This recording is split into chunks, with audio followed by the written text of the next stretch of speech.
지난 4월 달에 일본에서 야마기시 가즈오라는 분이 이 심부전증으로, 그 당시 이제 이 연세가 80이라고 합니다. 그 80의 나이로 돌아가셨는데요.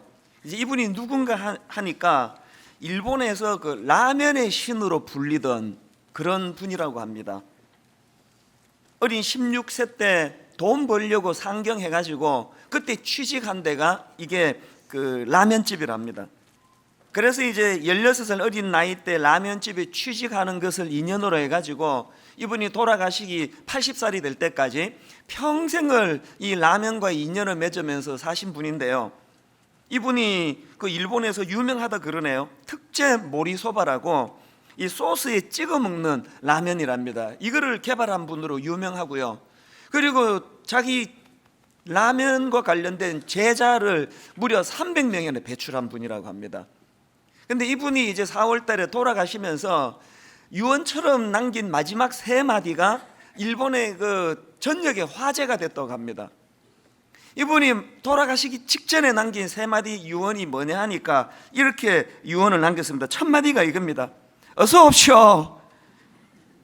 이게 참 좀 이상한 거 아닙니까? 그 돌아가시기 직전에 남긴 첫 마디가 어서 옵시오.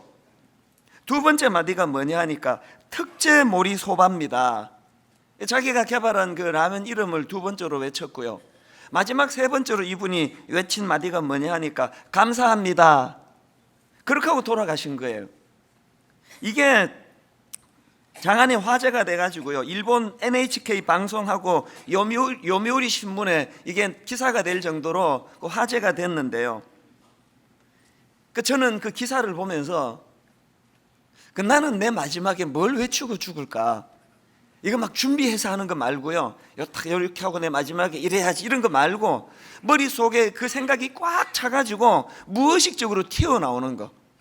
나는 무슨 말을 외치고 죽을까?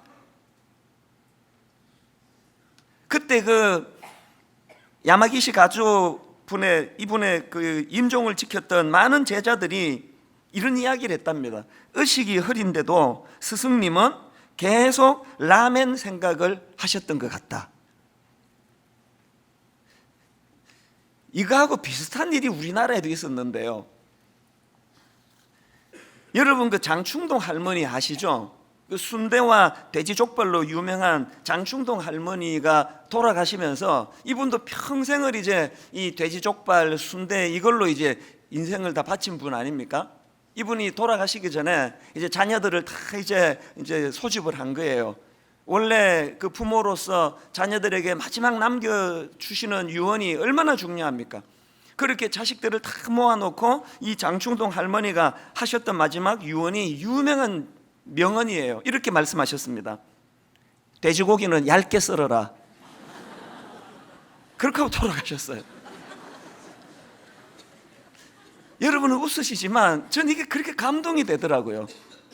물론 여러분 그 돼지족발 하시는 이게 막 엄청난 가치 있는 일이라거나 뭐 라면을 뭐 개발하는 이게 막 엄청난 어떤 가치가 있어서가 아니고요. 사람이 이 땅을 살아가면서 호흡이 닿는 그날까지 뭔가 거기에 인생 전부를 걸고 뭔가를 향하여 이 꿈을 가지고 몰두할 수 있다면 그 인생은 행복한 인생 아닐까요?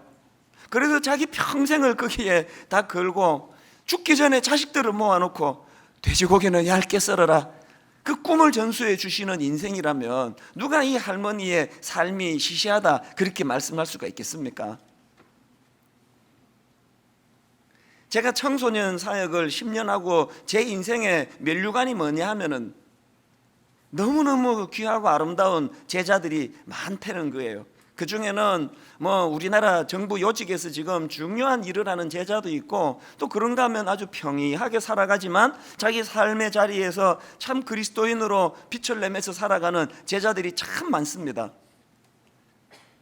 그 제자들 중에 요즘에 그 텔레비전에 자꾸 나와서 제 눈에 떠있는 제자가 있는데 여러분 그 뮤지컬 배우로 유명한 손준호, 김소연 씨 부부 아시죠? 그 손준호 그 형제를 저희 중등부, 고등부 때 6년을 제가 가르쳤던 제자예요. 그 어린 중학생 시절서부터 그 성악에 대한 꿈을 갖고 또 참 반듯하게 또 그리스도 안에서 잘 자랐던 제자인데요. 어느 날 이 친구가 갑자기 TV에 나오더니 막 요새는 또 연예 프로그램에도 종종 등장을 하고, 요즘에는 또 그 부부 그 어린 꼬맹이 아이가 지금 막 이 국민 아들 그러면서 막 너무나 이제 귀엽다 그렇게 인정을 받고 있어서 저도 참 기쁩니다.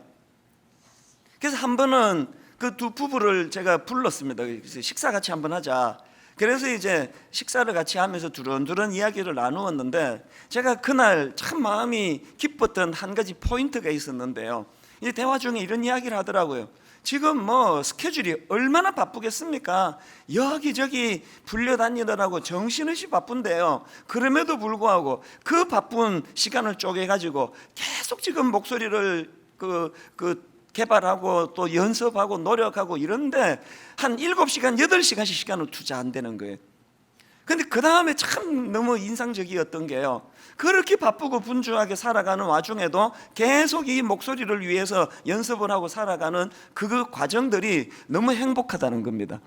저는 제 제자가 이렇게 유명해져서 기쁜 것도 있지만, 자기가 하는 이 일에 대하여 이렇게 기쁨을 가지고 달려갈 수 있는 그 모습이 참 아름답더라고요. 곳곳에 이제 제 제자들이 그렇게 지금 이제 이 사회의 주역으로 살아가고 있는데, 아니 이 제자들이 이렇게 꿈을 꾸고 사는데 가르친 그 꿈을 가르친 제가 시시하게 살아서 되겠나, 이런 게 저에게 이제 도전이 되는 거예요. 이런 생각을 하다가 보니까요, 이제 2주 전에 담임 목사 재신임 투표가 있던 날 저는 이제 집에 가서 기다리고 있었습니다. 이제 결과를 이제 통보해 주실 때까지 기다리고 있었는데, 한 7시 반 넘어가지고 이제 담당자한테 연락이 왔습니다. 목사님, 다시 분당 우리 교회에서 7년의 임기를 허락받으셨습니다. 축하드립니다. 그렇게 이제 연락이 왔어요. 뭐 사실 뭐 연락 받기 전에도 저 떨어질 거라고는 생각 안 했습니다. 설마 여러분이 뭐 저를 그렇게 떨어뜨리겠나, 불쌍히 봤으라도 한 번 더 기회를 주시지 않겠나, 제가 사실은 그런 생각을 하고 있었지만, 그렇게 공식적으로 교회로부터 그 명을 제가 받고 나니까요, 저에게 공식적으로 7년의 임기가 다시 주어졌다는 통보를 받으니까 말로 다 할 수 없는 여러 가지 생각이 겹치더라고요. 이 일이 내 인생에는 무슨 의미일까? 그리고 제가 7년 더 담임 목사로서 임기를 부여받는 이 일이 우리 교회 성도님들한테는 이게 무슨 의미일까? 그날 주일 저녁에도 많은 생각을 했고요, 월요일 날은 하루 종일 생각을 했고요. 그렇게 이제 이 7년 담임 목사 연장이 되는 이 일이 분당 우리 교회에서 의미가 있고 가치 있는 그 무엇이 돼야 될 텐데, 그런 생각을 하면서 하루를 보내놓으니까 화요일 날, 그 다음 날 새벽에 딱 2시에 눈이 떠지는 거예요. 새벽 2시에 제가 자리에서 일어났습니다. 그래서 그날 새벽 2시부터 6시까지 4시간 동안을 말씀을 묵상을 하고 하나님께 은혜를 구하고, 아버지 분당 우리 교회가 어떤 교회 되었으면 좋겠습니까? 그렇게 기도하는 시간을 가졌는데, 그 새벽에 하나님께서 참 감사하게도 저에게 아둘람 공동체의 꿈을 주신 거예요. 이 아둘람 공동체에 대해서는 제가 몇 번 설교를 한 적이 있는데요, 사무엘상 22장이 배경이거든요. 지금 다윗이 사울 왕의 살해 위협을 피해 가지고 도망가다 이제 동굴로까지 숨어 들어간 거, 이 막장이에요. 1절이 그 내용입니다. 사무엘상 22장 1절. 그러므로 다윗이 그곳을 떠나 아둘람 굴로 도망하매 그의 형제와 아버지의 온 집이 듣고 그리로 내려가서 그에게 이르렀고, 이렇게 아둘람 굴로 다윗이 이제 숨어 들어갔는데, 그 소식을 들은 다윗을 이제 사랑하는 사람들이겠죠, 원근 각처에서 그 동굴로 모여드는 내용이 나오는데 2절입니다. 환난당한 모든 자와 빚진 모든 자와 마음이 원통한 자가 다 그에게로 모였고, 그는 그들의 우두머리가 되었는데 그와 함께한 자가 400명 가량이었더라. 어떤 상황인지 아시겠죠? 근데 여러분, 이렇게 동굴로 숨어 들어온 다윗을 따라온 400여 명의 이 사람들이 어떤 의미를 가지고 있냐면, 많은 역사학자들이 그렇게 얘기합니다. 이 아둘람 동굴에 모여든 이 400명들 안에서 이제 장차 다윗이 왕이 되고 다윗 왕국을 이룰 때 곳곳에서 다윗과 더불어 그 시대를 열어나가고 시대와 민족을 위하여 일한 인물들이 배출된 데가 이게 아둘람 동굴이라는 거예요. 그래서 아둘람 동굴에 대한 의미가 굉장히 깊은데요, 제가 이제 이 말씀을 이렇게 묵상을 하다가 하나님이 묘사하시는 아둘람 동굴에서 특징 하나를 발견했습니다. 그게 뭐냐 하니까 2절을 다시 한번 보십시오.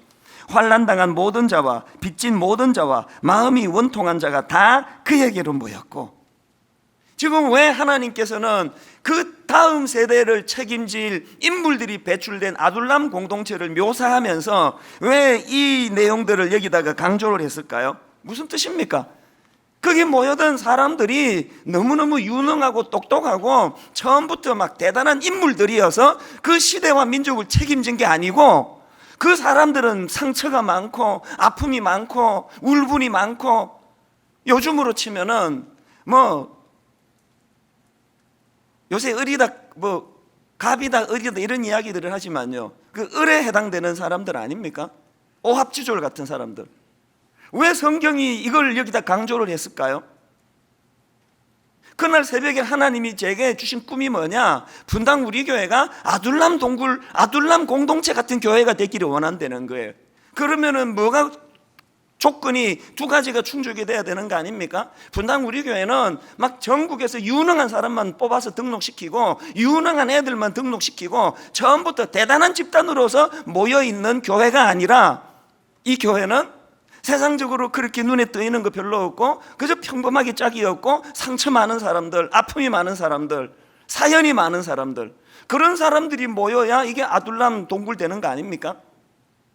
제가 그 화요일 새벽에 너무 감사했던 게요, 13년 전에 교회를 개척할 때 참 놀랍게도 신기하게도 분당 우리 교회에 막 상처받은 분들이 너무 많이 모이는 거예요.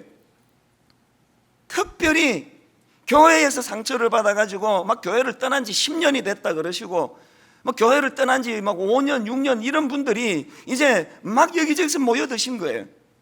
그래서 제 초기 설교를 보면 그 상처에 대한 설교가 참 많습니다. 그리고 지난 13년 동안 하나님이 그 상처를 어떻게 싸매어 주시고 그 가정을 어떻게 치료해 주시고 어떻게 회복해 주셨는지 여기저기서 많은 일들이 일어났거든요.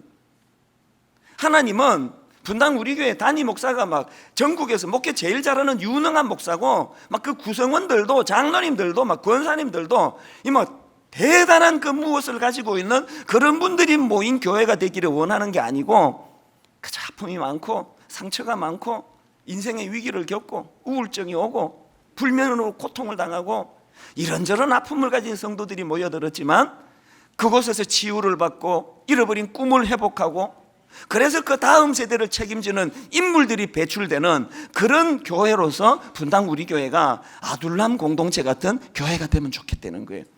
그래서 제가 새벽에 참 은혜를 많이 받았습니다. 그리고 나니까 이제 이걸 같이 나누어야 되겠다. 저 혼자 이거를 받으면 무슨 소용입니까? 이제 전 교회적으로 공동체주의를 선포하고 이제 이 꿈을 함께 나누는 이런 은혜가 있으면 좋겠다. 그래서 이제 오늘 공동체주의를 이제 생각을 한 거예요. 그러다가 또 한 가지 생각이 든 게 뭐냐 하니까, 이걸 우리 어른들만 나눌 게 아니라 오늘 우리 중고등부 애들을 같이 초청하자. 우리가 꾸는 이 꿈을 우리 다음 세대 어린아이들에게 전수하고, 어른들이 이렇게 교회를 지켜나가려고 노력할 테니 너희들도 꿈을 꾸면서 준비하는 청소년 되거라. 이걸 좀 나누고 싶었던 거예요. 그래서 1부부터 5부까지 지금 중고등부 학생들이 나와서 찬양도 함께 동참하고 인도를 하고 앞쪽에 지금 포진하고 앉아가지고 예배를 같이 드리는 거 아닙니까? 우리 딸도 이제 고등부 딸도 아까 7시 예배 1부 예배에 이제 간다 그래가지고 한 6시 좀 넘어가지고 깨워달라 그래서 깨웠더니 막 이제 내일부터 시험이에요, 중간고사. 그래서 애가 막 그냥 막 말로 다 할 수 없이 힘들어하면서 그렇게 따라 나오더라고요. 그래서 제가 이제 걔를 데리고 가면서 물었습니다. 야, 너 내일부터 중간고사인데 너 이래도 되니? 그랬더니 자기도 안 된다고 생각한대요. 그러면서 하는 말이, 자기도 이러면 안 되는 줄 알았는데 그 자기 목사님이 하시는 말씀이 상황에 끌려다니는 인생이 되지 말라고 그러셨다고. 그래서 내가 그 말씀이 맞다. 그리고 오늘 은혜 많이 받아라. 그리고 예배를 같이 드렸거든요. 여기 지금 내일부터 중간고사예요, 우리 중고등부 애들이. 저는 여러분들이 오늘 찬양 인도하고 예배를 같이 드리고 이렇게 저렇게 시간을 드리는 과정에서 무엇보다 우리 기성세대도 마찬가지지만 여기 참석한 우리 어린 청소년들이 하나님 주시는 말씀에 은혜 받게 되시기를 바랍니다. 은혜 받고 여러분이 꿈을 꾸시게 된다면, 그래서 오늘 은혜 받고 왜 공부해야 되는지 이유를 발견하고 이제 밤새도록 이제 시험 준비해 가지고 내일부터 시험에 이제 대박이 나시기를 바랍니다. 이런 항의가 들어오면 안 됩니다. 중간고사인데 교회가 이런 쓸데없는 걸 해가지고 시험 망쳤다, 그런 얘기가 들리지면 안 되잖아요. 하나님 꿈 주시면 성적 이런 거에 연연하는 인생이 아니고 그것을 뛰어넘는 이 시대와 민족을 바라볼 줄 아는 청소년들이 될 줄로 믿습니다. 자, 그렇다면은요, 여러분 여기서 한 가지 생각할 게 뭐냐? 아니, 아둘람 공동체가 그렇게 상처가 많고 아픔이 많은 그런 참 오합지졸 같은 사람들이 모인 공동체였는데 어떻게 그 상처들을 다 회복하고 치유하고 그 다음 세대를 책임지는 주역들이 배출되는 이런 공동체가 될 수 있었나? 제가 이 질문을 가지고 묵상을 해보니까 대답이 의외로 쉽더라고요. 간단해요. 그 아둘람 공동체가 교육 환경이 좋아서 그런 거 아니고요, 상처치료 전문가들이 포진해서 그런 거 아니고요, 여러분 그 아둘람 동굴에는 지도자 다윗이 있었기 때문이에요. 다윗 한 사람이 거기에 포진했기 때문이에요. 여러분 그 상황을 한번 상상을 해보세요. 다윗 자신도 지금 상처 덩어리 아닙니까? 자기가 사울 왕에게 잘못한 게 아무것도 없거든요. 자기가 해준 거라고는 사울이 위기를 만날 때 골리앗 무찔러 준 그 죄밖에 없는데 끊임없이 자기를 죽이려는 그 사람 앞에 얼마나 상처가 많겠습니까? 그 바로 직전에 그 목숨 부지하겠다고 그 수염에 침을 질질 흘리면서 그 미친 사람 흉내를 내면서 그렇게 비굴하게 목숨을 건져냈으니 그 자괴감이 얼마나 크겠냐고요. 동굴 안의 상황을 한번 보세요. 눈 떠보면은 공기도 안 통하고 침침한 그곳에 온 주변에 상처받은 사람들. 여러분 상처받은 사람이 왜 위험한가 하면요, 상처받은 그 사람이 상처를 줘요. 여러분이 누구에게 상처를 많이 받았지 않습니까? 여러분이 정말 조심하지 않으면요, 곶무게만큼 누군가에게 상처를 줄 수밖에 없는 게 상처받은 사람이에요. 저는 목회하면서요, 정말 이를 악물고 몸부림치는 게 뭔지 아십니까? 어떤 경우라도 상처받지 말자. 제가 상처를 받으면은요, 이 강단에서 이 마이크를 통해서 흘러 넘치는 메시지가 상처를 던져주기 때문에 이 너무너무 위험한 거 아닙니까? 그래서 누가 제게 상처를 주든지 간에 상처받지 않기. 내가 해보니까요, 여러분 이게 되더라고요. 여러분은 왜 누가 상처 준다고 꼬박꼬박 다 받아 챙기세요? 준다고 받지 마세요. 안 받으니까 되더라고요. 여러분 이 교인이 이렇게 많은데 제게 상처 주는 사람이 없겠습니까? 하루가 멀다 하고 상처 주러 오세요. 안 받으니까 되더라고. 안 받으니까 다 갖고 가더라고요. 상처 안 받으려고 몸부림을 쳐야 돼요. 내가 상처를 받으면 내 자식들에게 그 상처가 흘러가요. 여러분 내가 상처를 받으면 내 아들, 딸은 물론이고 가장 사랑하는 내 배우자, 남편에게, 아내에게 이 상처를 주게 되거든요. 저는 그런 면에서 다윗이 너무 위대한 거예요. 다윗은 그렇게 상처받을 수밖에 없는 상황에서도 그는 상처받지 않았습니다. 그 비결이 뭔지 아십니까? 하나님 주시는 꿈. 그래서 여러분 우리가 잘 알고 있는 시편 57편, 이 말씀은요, 다윗이 아둘람 굴에서 쓴 시예요. 다윗이 아둘람 굴에서 쓴 시를 한번 보시겠습니까? 시편 57편 6절부터 한번 보십시오. 다윗의 상황은 이렇게 묘사합니다. 그들이 내 걸음을 막으려고 그물을 준비하였으니 내 영혼이 억울하도다. 그들이 내 앞에 웅덩이를 팠으나 자기들이 그 중에 빠졌도다. 이게 다윗의 상황이에요. 그런데 여러분 상처받지 않는 다윗 7절부터 보십시오. 그런 상황에서도 하나님이여 내 마음이 확정되었고 내 마음이 확정되었사오니 내가 노래하고 내가 찬송하리이다. 내 영광아 깰지어다. 비파야 수금아 깰지어다. 내가 새벽을 깨우리로다. 상처 많고요, 꿈 없고요, 하루하루를 그냥 그렇게 살아가는 사람은요, 새벽에 자기를 깨워요. 하나님 주신 꿈으로 무장된 사람은 자기가 새벽을 깨워요. 저는요 이 말씀이 뭔지 너무 잘 압니다. 저도 그저 매너리즘에 빠져가지고 그렇게 목회를 할 때는 새벽에 저를 깨워요. 그러나 여러분 지난 화요일 같은 경우 하나님 주시는 꿈, 이 7년을 하나님이 꿈을 주셔서 목회하기를 바라며 가슴이 벅차오르면은 제가 새벽을 깨워요. 그날 알람 맞춘 거 아니거든요. 새벽 2시에 눈이 뜨시는 거예요. 제가 새벽을 깨운 거예요. 다윗이 아둘람 동굴에서 문제를 찾아내자면요, 이 동굴을 떠나야 하는 이유 100가지도 더 적을 거예요. 그러나 다윗은 거기에 무너지지 않고 다윗의 시선은 어디로 향했느냐? 그럼에도 불구하고 하나님 주시는 꿈.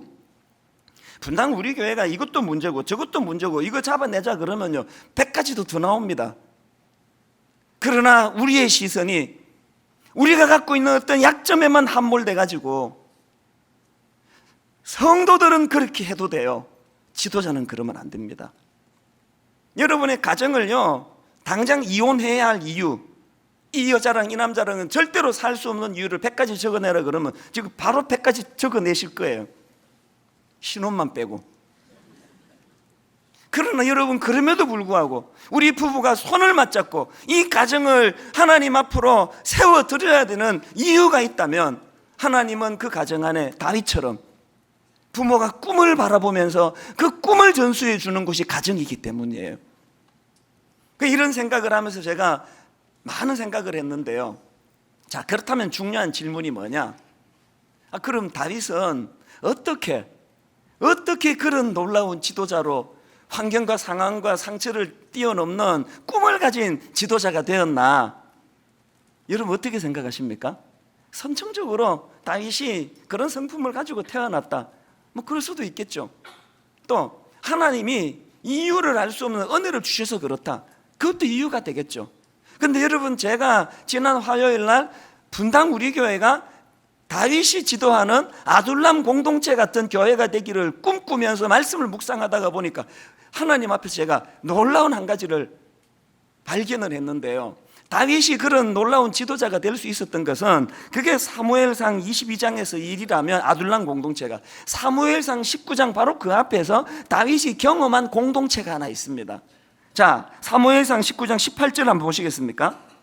다윗이 도피하여 라마로 가서 사무엘에게로 나아가서 사울이 자기에게 행한 일을 다 전하였고, 다윗과 사무엘이 나요스로 가서 살았더라. 여러분, 여기 나오는 이 라마라는 이건 그 지명이에요. 이 라마는 사무엘의 출생지예요. 자기 고향이에요.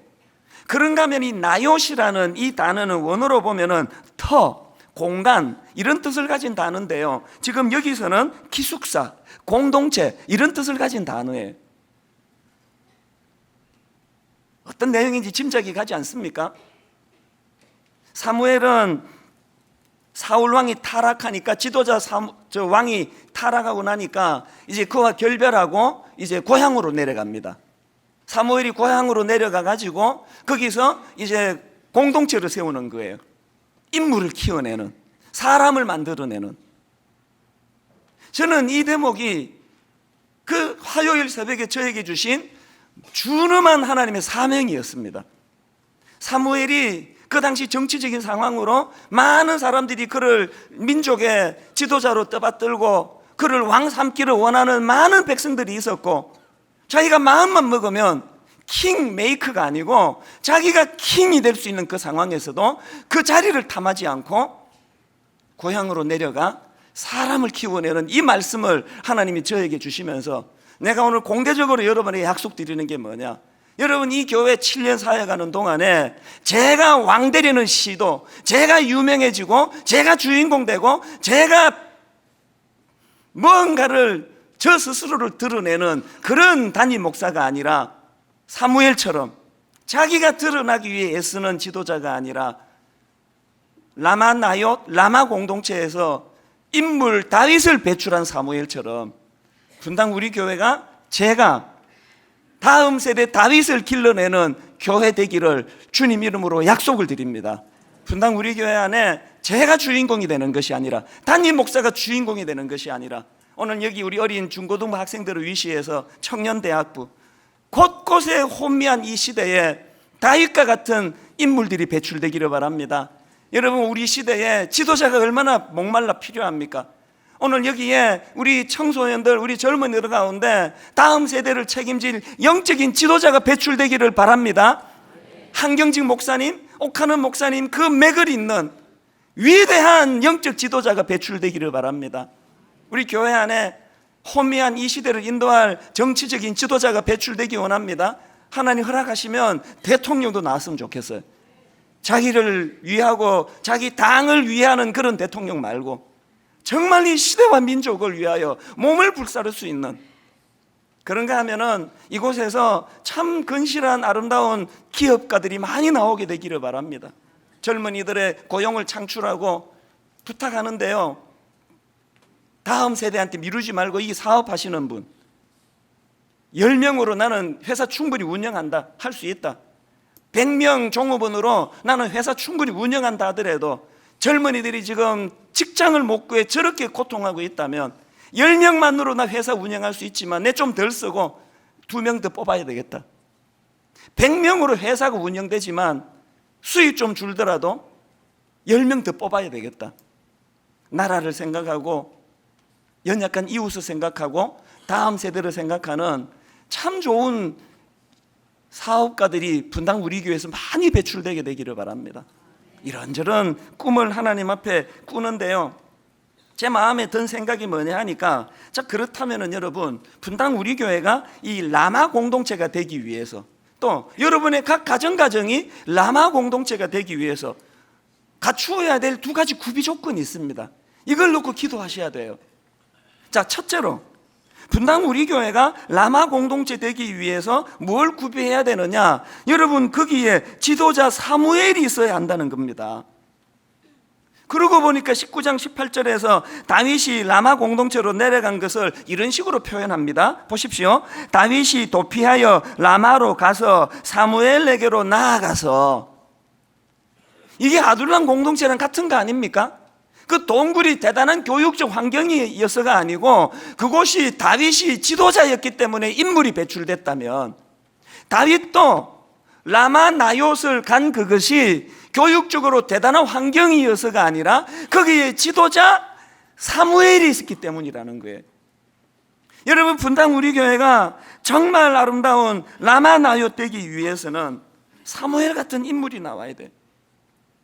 너무너무 부족하지만 전 그 꿈을 꾸고 있습니다. 하나님, 제가 사무엘 같은 지도자 되게 해주세요. 그리고 여러분을 축복하며 이렇게 기도합니다. 하나님, 우리 교회 가정의 모든 가장들이 그 자녀들에게 사무엘 같은 인물 되기를 원합니다.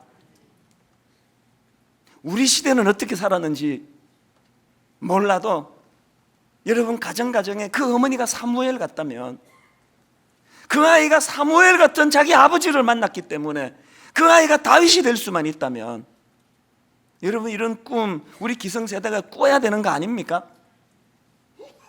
그런가 하면은 2번째로 우리 가정이, 분당 우리 교회가 라마 나요, 라마 공동체가 되기 위해 하나 더 조건이 있는데요, 거기에 성령의 역사하심이 있어야 한다는 거예요.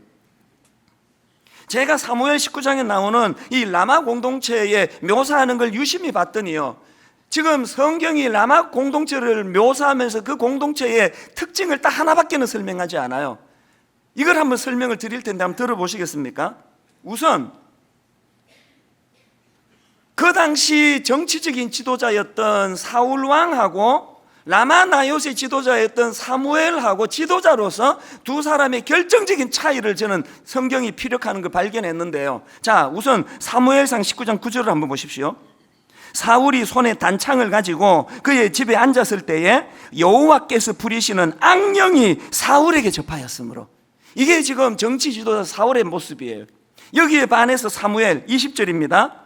사울이 다윗을 잡으러 전령들을 보냈더니 그들이 선지자 무리가 예언하는 것과 사무엘이 그들의 수령으로 선 것을 볼 때에, 그 다음 보세요. 하나님의 영이 사울의 전령들에게 임하매 그들도 예언을 한지라. 지금 2 지도자, 정치 지도자인 사울 왕하고 라마나요 지도자인 사무엘의 특징을 각각 어떻게 지금 피력합니까? 사울은 모든 정치적인 권력, 조직, 돈, 모든 걸 다 갖추었지만 그에게는 성령의 역사가 없었습니다. 사무엘은 고향으로 가가지고 갖춘 게 아무것도 없습니다. 그러나 그 공동체의 특징이 성령이 역사하시는 곳, 계속 본문에서 이걸 지금 반복해서 강조하는 거 아닙니까? 심지어는 23절을 보니까 사울이 라마나요스로 가니라 하나님의 영이 그에게도 임하시니, 그 사무엘이 이끄는 라마 공동체가 얼마나 뜨거운 성령의 역사가 강력했는지 그 포악했던 사울조차도 그 공동체 안에서 성령의 역사하심을 그가 경험을 하게 됐다는 이야기 아닙니까? 분당 우리 교회는 인간 지도자들이 설치고 다니는 사무엘이라고 떠드는 교회가 아니라 정말 이 교회가 라마나요 되기 위하여 성령의 역사가 살아 움직이는 교회 되기를 바랍니다. 인간의 생각, 인간의 이성, 인간의 그 무엇을 뛰어넘는 성령의 강한 역사가 일어나가지고 너무너무 상처가 많은 사람들, 이 문만 열고 들어와 앉아 있으면 그 상처가 떠나가고 자기가 상처받은 것 때문에 또 다른 누군가를 괴롭히고 또 다른 누군가에게 몹쓸 짓을 하는 그런 사람들이 이 자리에 앉아 있다 할지라도 그 사람의 내면이 성령의 역사하심을 치유되어 새 사람으로 변화되는 이런 아름다운 공동체가 되기를 원합니다. 여러분, 이 성령님을 우리가 구해야 돼요. 그저 인간 이찬수만 보이는 이런 교회 말고 하나님, 이 교회 안에 곳곳에서 성령의 역사가 일어나기 원합니다. 상함이 치유되기 원합니다. 복음의 능력이 그 사람을 얼마나 놀랍게 변화시키는 능력인가를 맛볼 수 있는 그런 교회가 되기를 원합니다. 여러분, 제가 이 꿈을 꾸는데 너무너무 가슴이 벅찬 거예요.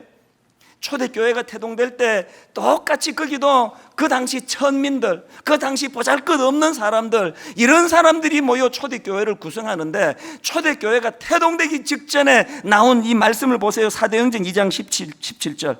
하나님이 말씀하시기를 말세에 내가 내 영을 모든 육체에 부어주리니 너희의 자녀들은 예언할 것이요 너희의 젊은이들은 환상을 보고 너희의 늙은이들은 꿈을 꾸리라.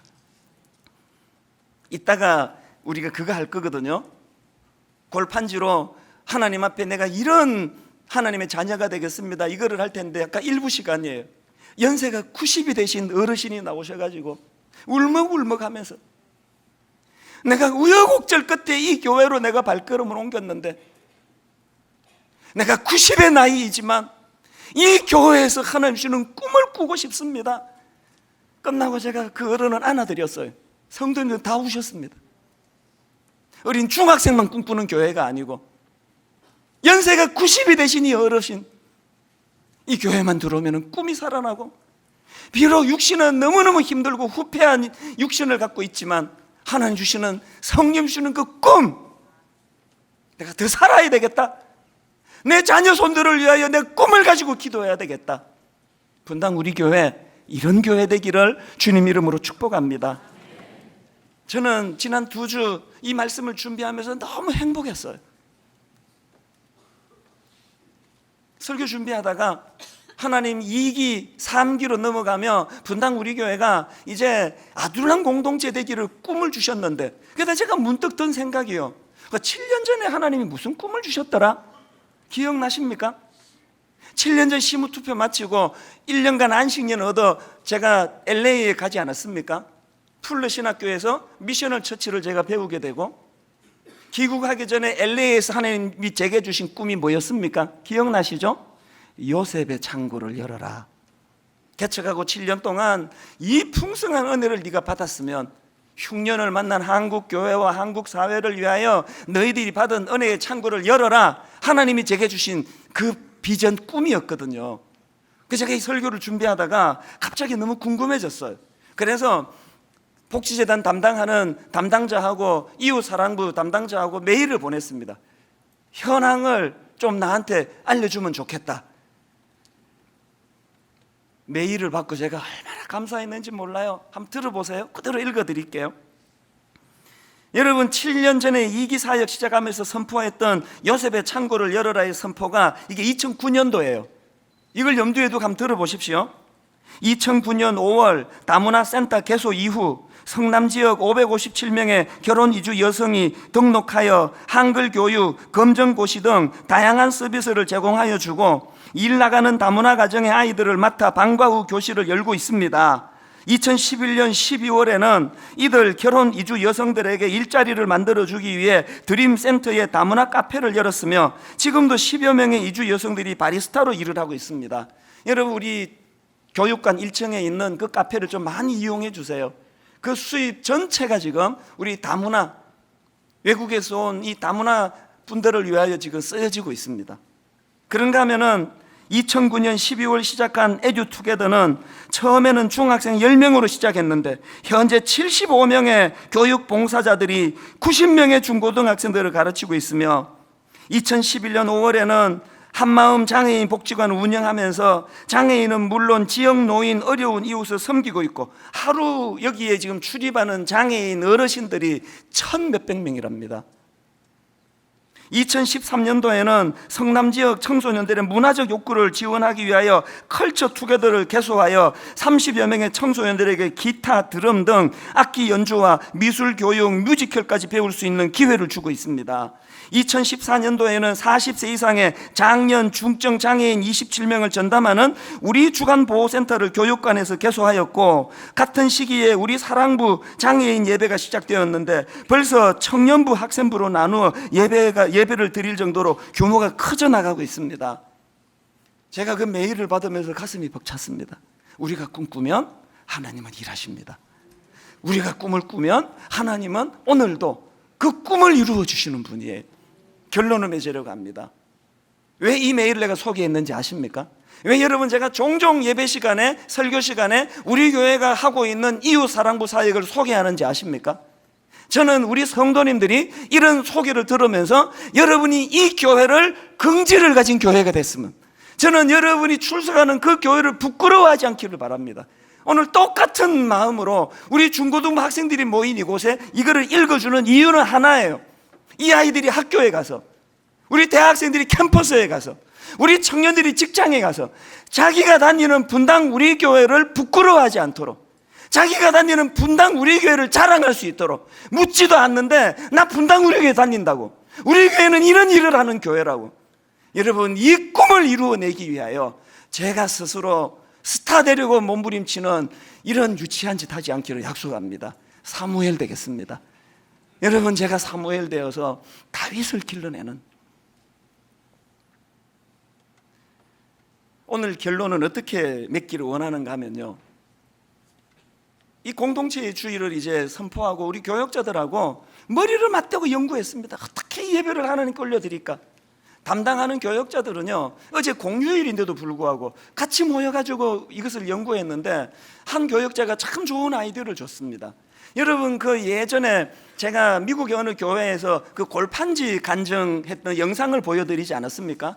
Before, After 그래가지고 그 교역자가 여기에서 착상을 해가지고 이제 목사님 분당 우리 교회 이 꿈을 선포하면서 우리 성도님 대표들에게 이걸 한번 시도를 했으면 좋겠습니다. 그래서 너무 좋다, 해보자. 우리 교역자들의 압력에 또 제 스스로가 담임 목사가 본을 보이는 차원에서 제가 먼저 이제 이 골판지를 이제 준비를 했거든요. 내가 뭘 선포하면 좋겠나 이렇게 고민하는데요, 제 어머니 생각이 나는 거예요.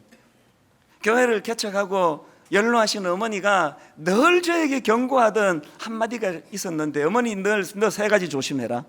너 세 가지 조심해야 된다. 돈 조심해야 되고, 여자 조심해야 되고, 명예 조심해야 된다. 네 세 가지만 조심하면 된다. 그 어머니 말씀이 떠올라가지고 내가 이 세 가지를 가지고 골판지를 만들었는데요, 이제 제가 먼저 선포를 하고 이후에 부탁드린 우리 대표들이 나와서 이것을 나눌 때 여러분도 이 꿈을 같이 나누어 주시기를 바랍니다.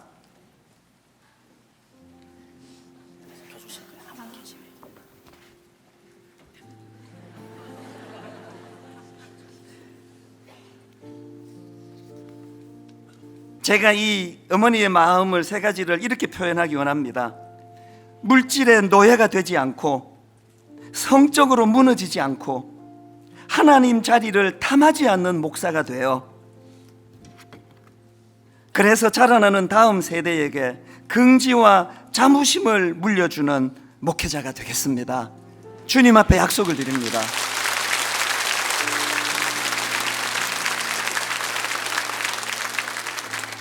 이제 교회를 대표한 어린 중학생부터 연세가 드신 어른에 이르기까지 이제 골판지로 하나님 앞에 약속하고 또 꿈을 나누는 시간을 가질 텐데요, 한 분 한 분 큰 박수로 그렇게 축복해 주시기 바랍니다. 우리 맨 먼저 우리 자매님 나오시는데 뜨거운 박수로 맞아 주시기 바랍니다.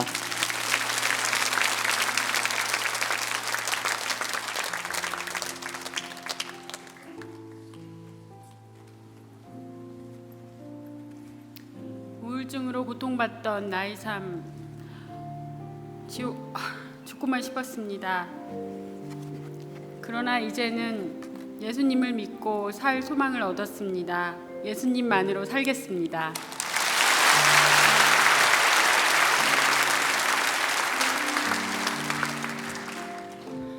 높은 등급의 성적만을 위해서 공부했습니다. 그러나 이제는 낮은 자리에 있는 이웃들을 돌아보기 위해서 공부합니다.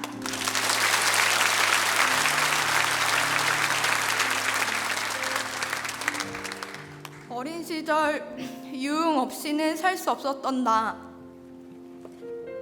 이제 예수님 알고 예수님 없인 살 수 없는 나.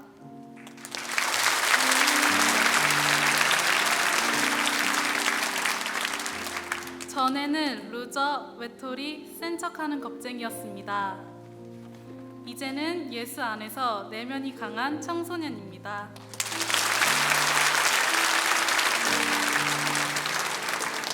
아이에게 집착하며 평온함이 없는 삶을 살았습니다.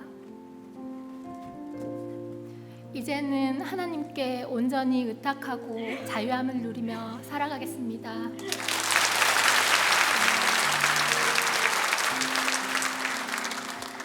부모님께 대들며 방문을 꽝 3개 닫았던 나였습니다. 이제는 방문을 살살 닫으며 살살 닫고 있습니다. 엄마 사랑해요.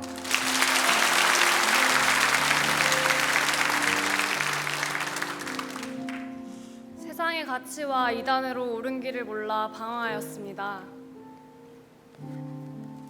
이제는 하나님의 절대 기준으로 방향을 맡기며 나아가고 있습니다.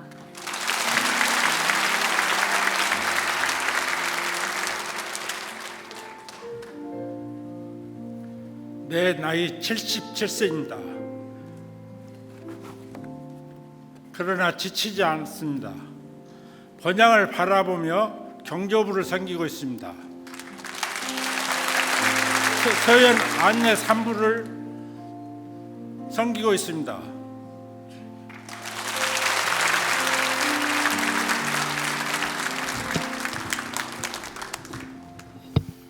우리 어린 중고등학교 학생으로부터 70 어르신에 이르기까지 하나님 주시는 꿈 가지고 아름다운 공동체를 세워나가는 고백을 하셨는데요. 사실은 여기 모든 분들이 다 골판지를 가지고 다 선언하기를 원하는데 시간이 없습니다. 그래서 여러분 이제 집으로 가셔서 한번 작성해 보세요. 아버지, 내가 주시는 꿈을 가지고 before, after, 이후로 내가 이런 삶을 살겠습니다. 그래서 이제 오늘 모든 우리 성도님들이 하나님 앞에 그것을 입술로 선포하기를 원하는데요. 두 번으로 나누었습니다. 먼저 우리 기성세대들, 부모님 세대들 다 자리에서 일어나 주시기를 바랍니다. 우리 부모님들 세대가 먼저 자리에 일어나 하나님 이 소중한 교회를 지켜나가며 하나님 주시는 이런 꿈을 가지고 달려가기를 원합니다. 부모 세대 공동체의 다진 분, 제가 우리는 이라고 선창을 할 때 모든 우리 부모 세대가 큰 소리로 그렇게 선포해 주시기를 바랍니다. 화면을 보시면서 이렇게 선포합니다.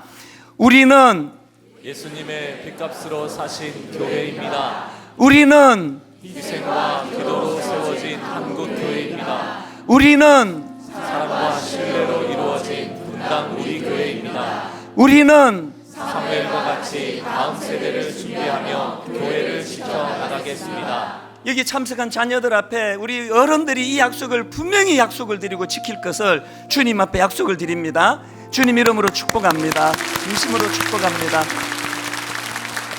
이제 우리 어른들 자리에 앉아주시고요. 우리 중고등부 학생들, 청년대학부, 결혼하지 않은 우리 미혼 형제 자매들 다 자리에서 일어나 주시기를 바랍니다.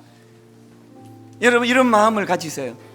어른들이 이렇게 교회를 지키기 위하여 애써 주신다면 우리도 막 살지 않고 꿈 없이 살지 않고 우리도 하나님 앞에 꿈 가진 청소년 젊은이로 그렇게 살아가기를 하나님 앞에 약속합니다. 이런 마음을 가지고 여러분 중고등부 학생들 특히 그냥 교실에 갇혀가지고 너무나 힘없이 살고 있는데요, 오늘 그렇게 하지 않기 바랍니다. 큰 소리로 이제 여러분 자녀 세대를 대표하는 우리 앞에서 선창을 할 때 큰 소리로 여러분들이 그 다음을 외쳐주시기를 바랍니다. 화면을 보시면서 이렇게 진행해 주시기를 바랍니다. 자녀 세대 공동체 다짐문. 우리는 우리 교회의 다음 세대입니다. 우리는 사랑과 기도로 성장하는 한국교회의 미래입니다. 우리는 어두운 세상의 빛 대신 그리스도를 나타낼 교회입니다. 우리는 전과 같이 새로운 시대를 꿈꾸며 하나님의 나라를 세워가겠습니다. 진심으로 그렇게 되기를 주님 이름으로 축복합니다. 이제 여러분 예배를 어떻게 마무리하기를 원하는가 하면은요, 이 어린 세대, 다음 세대와 다른 세대가 아닌 다음 세대의 우리 자녀들과 기성세대인 우리 모두가 어우러져서, 그래서 삶의 자리에서 참 좋은 그리스도인 일꾼이 돼서 분당 우리 교회가 아둘람 공동체 같은 교회 되기를 소원하는데요, 이제 모두 다 자리에서 일어나셔서 한번 큰 소리로 선포하는데, 이제 이것을 선포하고 나면 이제 우리 찬양팀에서 찬양과 연결해서 이제 마무리할 텐데요, 이제 우리가 예배이기 때문에 이거를 준비를 못했지 않습니까? 이게 딱 이렇게 마음이 하나 돼가지고 이 타이밍을 맞추는 게 가장 중요하기 때문에 이제 한번 연습을 해보고 그 다음에 이제 우리 반주와 더불어서 진행을 하도록 하겠습니다. 저를 따라 이렇게 선포해 주시기 바랍니다. 교회를 교회되게, 교회를 교회되게, 교회를 교회답게, 교회를 교회답게, 교회를 교회되게, 교회를 교회되게, 교회를 교회답게, 교회를 교회답게. 이렇게 여러분이 선포하시면 끝나자마자 이제 반주가 나오면서 이제 하나님 앞에 찬양으로 이제 어우러질 텐데요, 이제 우리 마음을 하나님께 담아서 드리는 그런 시간을 갖기 원합니다. 준비되셨습니까? 이제 큰 소리로 선포하기 원합니다. 저를 따라 선포하십니다. 교회를 교회되게, 교회를 교회되게, 교회를 교회되게, 교회를 교회되게, 교회를 교회답게, 교회를 교회답게, 교회를 교회답게.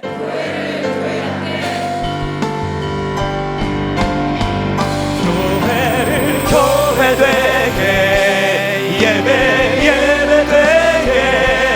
우리 사용하소서, 진정한 부흥의 날 오늘 임하도록 우리를 사용하소서.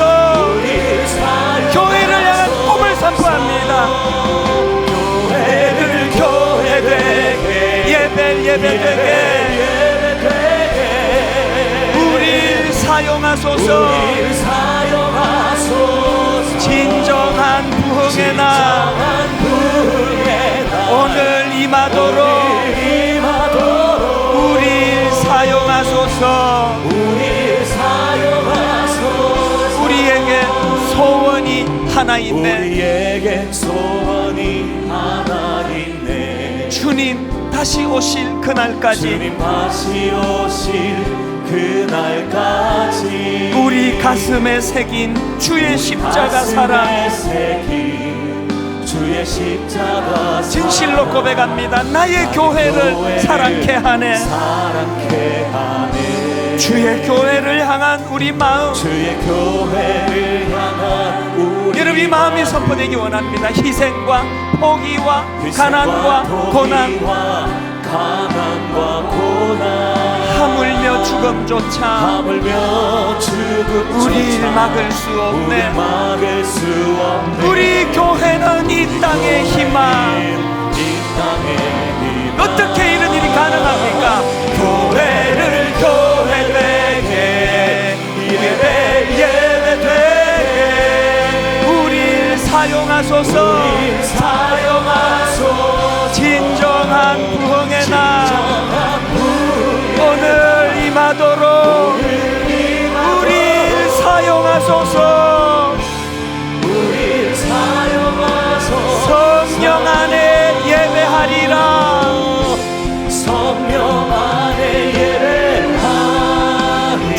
우시는 자유의 마음으로 사랑으로 사역하리라. 교회는 생명이니 아멘. 교회를 교회되게 예배되게 우리 사용하소. 진정한 부흥의 날 오늘 임하도록 우리 사용하소서.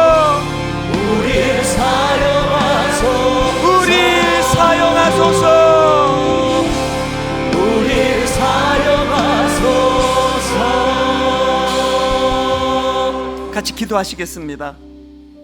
하나님이여, 내 마음이 확정되었고 내 마음이 확정되었사오니 내가 노래하고 내가 찬송하리이다. 내 영광아 깰지어다. 비파야 수금아 깰지어다. 내가 새벽을 깨우리로다. 하나님, 분당 우리 교회가 혼미한 이 시대 현대 교회에 아둘람 공동체 같은 꿈을 키워나가고 꿈으로 사람을 키우는 교회 되게 하여 주시옵소서. 하나님, 분당 우리 교회가 그 일을 위하여 담임 목사인 저를 위시하여 곳곳에 배치된 이 교회 지도자들이 하나님 라마 공동체를 맛보게 해주시고 거기서 사무엘을 만날 수 있게 해주시고 거기서 일하시는 성령님을 경험하고 맛보게 하여 주시옵소서. 가정마다 하나님 살려주시옵소서. 우리 가정의 엄마가 아빠가 그 가정에 사무엘 되게 하여 주시옵소서. 다윗을 배출하는 가정 되게 하여 주시옵소서.